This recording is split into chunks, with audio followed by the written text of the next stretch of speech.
आवाजावरनं तुमच्या लक्षात आलं असेल की तिळाची चिक्की किती परफेक्ट झाली आहे. दिसायला तर अप्रतिम आहेच, पण चवसुद्धा त्याची तितकीच सुंदर आहे. आणि तुम्हाला तोडून दाखवते, त्याचा आवाज बघा आणि खाऊन पण दाखवते. किती सुंदर कुरकुरीत झाली आहे.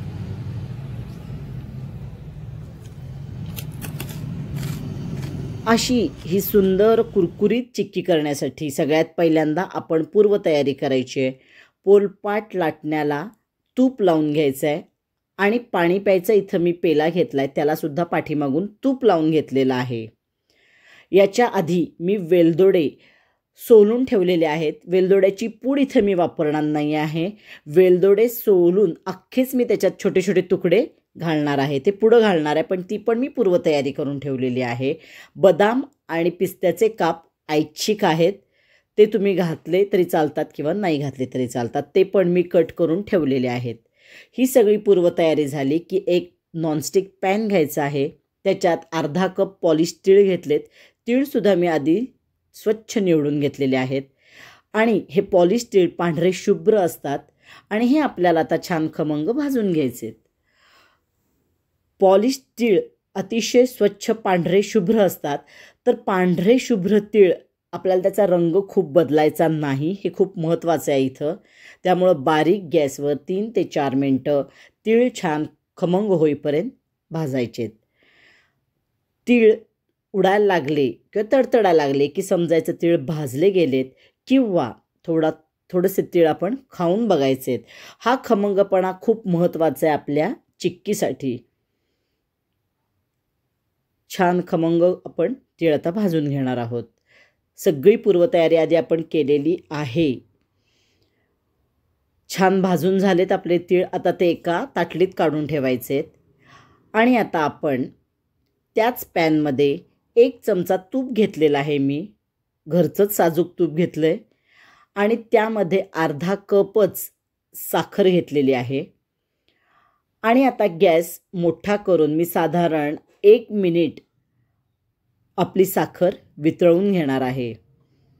साखरेचा रंग बदलायला पाहिजे.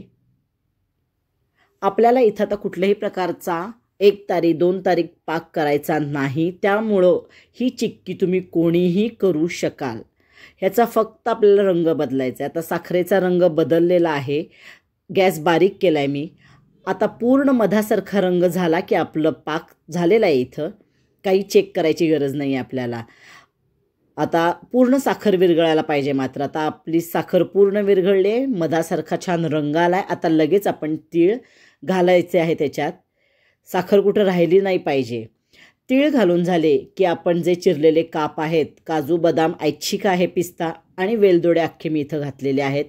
हे वेलदोडे असे दाताखाली आले ना की एक सुंदर चव लागते आपल्या चिक्कीला. तुम्ही हा प्रकार करून बघा. नेहमीच आपण वेलदोड्याची पूड घालतो. आणि आता गॅस बंद केलेला आहे आणि लगेच आपण जी पूर्वतयारी केलेली आहे की त्याच्यावर आपण मिश्रण घालून घ्यायचं आहे. आणि जे भांडं आहे तूप लावलेलं, त्यानं सगळीकडे हळूहळू सरकवायला लागायचं आहे. ही क्रिया फास्ट करायला लागती. सगळीकडे छान सरकवून घ्यायचं आहे. नंतर लाटण्यानं छान जेवढी बारीक तुम्हाला लाटता येईल तेवढी ही लाटून घ्यायची चिक्की. बारीक चिक्की खूप छान लागती. जेवढी बारीक करता येईल. आता स्पॅच्युलानं चौकोनी शक्यतो आपण करायची आहे, म्हणजे आपल्याला कट करायला बरं पडतं. ही सगळ्या गोष्टी तुम्हाला फास्ट करायच्या आहेत. चौकोनी करायची, परत छान जेवढी बारीक आपल्याला करता येईल तेवढी चिक्की लाटून घ्यायची आहे. पूर्ण सगळीकडनं बारीक. याला काही जण तिळाची पट्टीसुद्धा म्हणतात.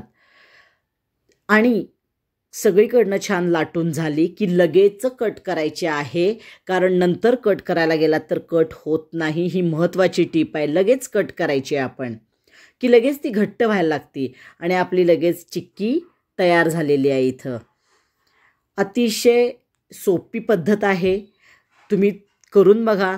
तुम्हाला रेसिपी आवडली, तुम्ही करून बघितली, तर तुम्हाला जमली तर मला कमेंट करून सांगा. आणि व्हिडिओ माझा लाईक करा, शेअर करा. आणि अजूनपर्यंत चॅनल सबस्क्राईब केलं नसेल तर नक्की सबस्क्राईब करा आणि बेल आयकॉन दाबा. सबस्क्राईब करायला कुठलेही पैसे पडत नाही. पूर्णपणे सबस्क्रिप्शन फ्री आहे. तर असेच तुम्ही माझे वेगवेगळे व्हिडिओ बघा. आणि मला छान मोटिवेट करा कमेंट करून. व्हिडिओ आवडला तर नक्की लाईक करा. थँक्यू.